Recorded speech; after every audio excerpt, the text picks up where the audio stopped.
Before there was Bridgerton, there was Lady Caroline Lamb.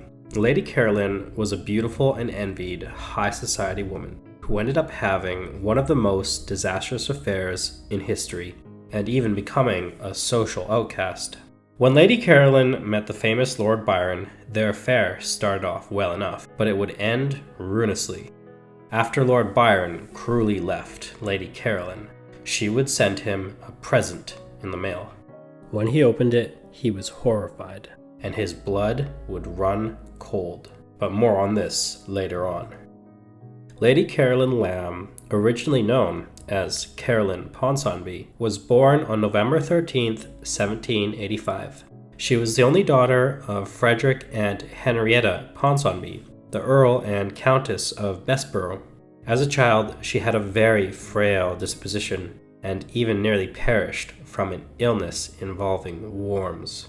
As she grew up, she would of course spend time running around and playing with her upper-class cousins. However, being a rather sickly child, she soon picked up the scandalous habit of taking opiates such as laudanum to cope with her ailments. Despite her problems, as she entered her teenage years, she would blossom into an extremely beautiful young woman. Her aristocratic family, with its enormous and high connections, had no doubt that their daughter Caroline would land herself an excellent marriage. That is why, at the young age of 19, she married the Honorable William Lamb, a man from an equally aristocratic family and with great political ambitions.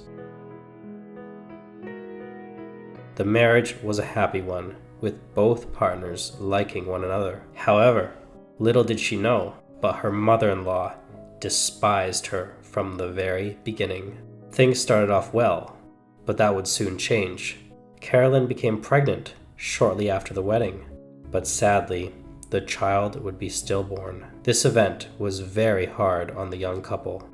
Yet, despite their hardships, they still tried for another child. This was difficult on the young Caroline, whose weaker disposition was not the most suited to the rigors of pregnancy and labor, and her body took a long time to recover.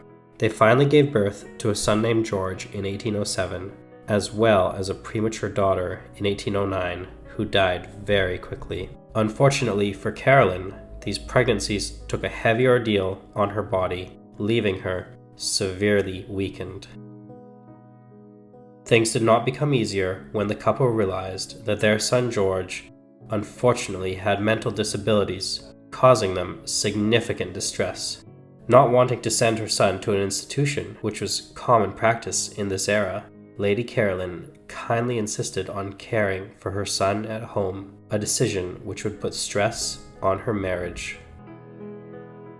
Despite being a young woman, the stresses in Caroline's life affected her greatly. Her ailing health, her son's challenges, and her husband's ambition for political power were a lot to handle for the young Lady Caroline. The added fact that her mother-in-law despised her and made her life difficult did not help. In addition, her husband's siblings seemed to take after their mother and did not like Caroline either, often cruelly calling her the little beast. With all these troubles in her life, it was no surprise that she would soon find herself embroiled in an affair. In 1812, at the young age of 26, she would meet the dashing and infamous poet Lord Byron, someone with a reputation for seducing women wherever he went. His attention soon fell on Lady Caroline herself. Byron was immediately smitten with Caroline.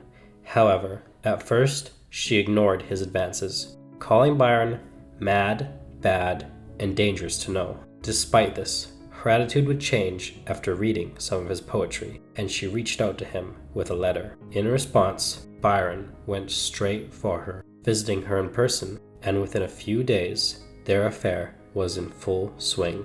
Their relationship was tumultuous from the very beginning. They would play games with each other, criticizing each other publicly, and then sneaking off together in private. They were both infatuated with each other. Byron soon gave her a pet name, calling her Caro. He famously called her the cleverest, most agreeable, absurd, amiable, perplexing, dangerous, fascinating little being that lives now or ought to have lived 2,000 years ago. Their intense obsession with each other nearly propelled them into the realm of bigamy, the act of being married to two partners at the same time. Carolyn's desperation reached such heights that she implored Lord Byron to marry her, despite the inconvenient fact that she was already married to William. This reckless proposition shows how infatuated she was with him. Had they actually gone ahead, the consequences would have been nothing short of scandalous. Oddly enough, Lord Byron was very good friends with Carolyn's mother-in-law, the very one who hated her so much. When she found out about Carolyn's affair, she would put all her efforts into ruining it. She made sure that her son, Carolyn's husband William, would be promptly informed. However, despite William and Carolyn's strained relationship and this new revelation about Carolyn's extramarital affair, William was not incredibly bothered and did not divorce her. However, unfortunately for Carolyn, Byron soon tired of her, breaking things off in the August of 1812 after only half a year together. Little did Carolyn know, but one of the reasons Lord Byron dumped her was that he was very in debt and was searching for a rich woman to marry who would solve his financial troubles. After Lord Byron left her, Lady Carolyn was seen as a bit of a social pariah in the eyes of high society, something of damaged goods. And in case you're wondering, Byron's reputation didn't really suffer at all. To help her as best he could, Carolyn's husband, William, sent her off to Ireland in order that she might recuperate better in peace and quiet. Lady Carolyn, being all alone and cooped up in Ireland, would end up not being able to get over her ex-lover. She ended up writing letters to Byron. These he would reply to, and so starting correspondence between them. However, despite their correspondence, when Carolyn returned to London in 1813 and sought Byron out, he let her know that in no uncertain terms they were done. Carolyn also soon realized that Byron was already in a relationship with someone else, the Countess of Oxford. To add insult to injury, Byron cruelly began to insult Carolyn, both publicly and privately. He complained that he was haunted by a skeleton, which was referring to Lady Carolyn's weight loss and diminished appearance. In a particularly dramatic incident during a ball to honor the Duke of Wellington, Byron had the audacity to insult Carolyn in front of all her peers. In response to this, Carolyn hugely overreacted and caused a major scene. This incident did not help Carolyn's image at all, with many unfairly assuming that she only did this for attention. The situation would take a darker turn when Carolyn's obsession with Byron escalated to the point where she began to stalk him. Her relentless pursuit led her to even dressing up in various disguises in an attempt to gain entry to his residence. This behavior highlights the lengths to which she was willing to go to maintain a connection with Byron. In 1815, Carolyn, still unable to move past her relationship with Byron, was devastated upon hearing the news that Byron had married a wealthy heiress named Annabella Milbank. This was a painful blow to Carolyn, exacerbating her feelings of loss and rejection. The marriage not only marked the end of any lingering hopes she might have harbored, but also intensified the sense of betrayal and heartbreak that had long plagued her. Just like Carolyn, Byron's new marriage did not end up going very smoothly. However, barely a year into the marriage, Annabella left with their newborn daughter, Byron not exactly having been a very good husband. This, combined with Byron's excessive debts and rumors that he had even slept with his own half-sister, led him to becoming a social pariah, just as had happened to Carolyn. In disgrace, he would flee the country. In 1816, in an act of revenge, Lady Carolyn published a novel titled Glenarvan. Although it was presented as a work of fiction, the novel very transparently revealed many secrets from her tumultuous affair with Lord Byron. This bold move would shock society. Although the book was published anonymously, the writing was so thinly disguised that it was clear it had been written by Carolyn. One of the aristocratic women in the novel who was ridiculed, the Countess of Jersey, upon finding out what was written, made sure that all of Carolyn's memberships to exclusive clubs were revoked. This time, she was truly out. However, for Carolyn, it wasn't all bad. Her book was a huge success, and shortly afterwards, she struck up another affair, this time with the famous Duke of Wellington, fresh off of his victory over Napoleon at the Battle of Waterloo. Over the years, Carolyn and Byron engaged in a rather toxic pattern of behavior, frequently alluding to each other in their writings. These references were far from friendly, often laden with bitterness and resentment. In 1824, Lord Byron fell ill and tragically passed away while in Greece.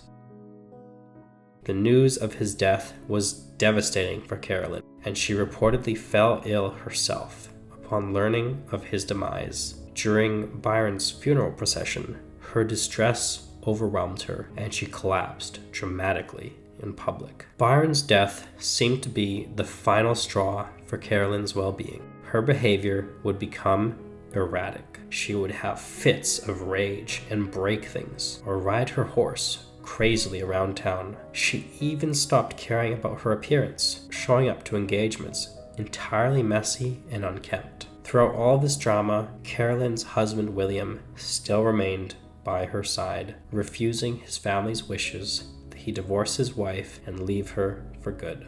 However, it was actually Carolyn who finally suggested a divorce in the end. After leaving William, things only went downhill for Carolyn. She took up residence in a new place called Brockton Hall. It was during this time that she became an alcoholic, as well as addicted to laudanum, the opiate that she had used as a child for her health issues. By 1827, at the age of 41, Carolyn's health was very poor, and she was even under the full-time supervision of a doctor, as she was suffering from edema, a buildup of fluid in the tissues. Near the end of her life, it appeared that Lady Carolyn was finally able to let go of her obsessive attachment to Lord Byron. Instead, her thoughts turned to her ex-husband, William Lamb. Reflecting on their relationship, she remarked, "He is the only person who has never failed me." In a final gesture of reconciliation, Lady Carolyn requested that William visit her one last time. Demonstrating his dutiful character and sense of duty, William traveled all the way from his post in Ireland just to be by her side. Their reunion was brief and bittersweet, as Lady Carolyn passed away just a few days after William's arrival. She was only 42. William's presence in Carolyn's final days provided her with a sense of comfort and solace. Her ex-husband went on to have an immensely successful political career, ultimately rising to the position of Prime Minister of the United Kingdom in 1835. This achievement marked a significant milestone in British politics. Sadly, Carolyn would never witness this remarkable accomplishment or what their life together could have been had things turned out differently. Lady Carolyn had lived a tumultuous life. She struggled with so many difficulties and had many flaws with her erratic and scandalous behavior, though she was rather unfairly maligned for her struggles with mental health, something that was not well understood in the 19th century. Despite how her behavior was judged, and how we may judge her today, none of it can excuse the creepiest thing she ever did. Shortly after Byron left her, Carolyn got a very strange idea. She decided to give Byron a present to remember her by, but the present she gave him was utterly disturbing. Byron, while living abroad, opened the box and found a note from Carolyn professing her continued love for him. Below the note was a lock of hair. Shockingly, it was not hair from her head. Instead, it had been plucked from downstairs, and gruesomely enough, the hairs were still bloody. What she was thinking when she did this, we will never know, but it is a very strange way to declare your love for someone. I hope you enjoyed this video, and if you did, please give us a like and subscribe to Factinate.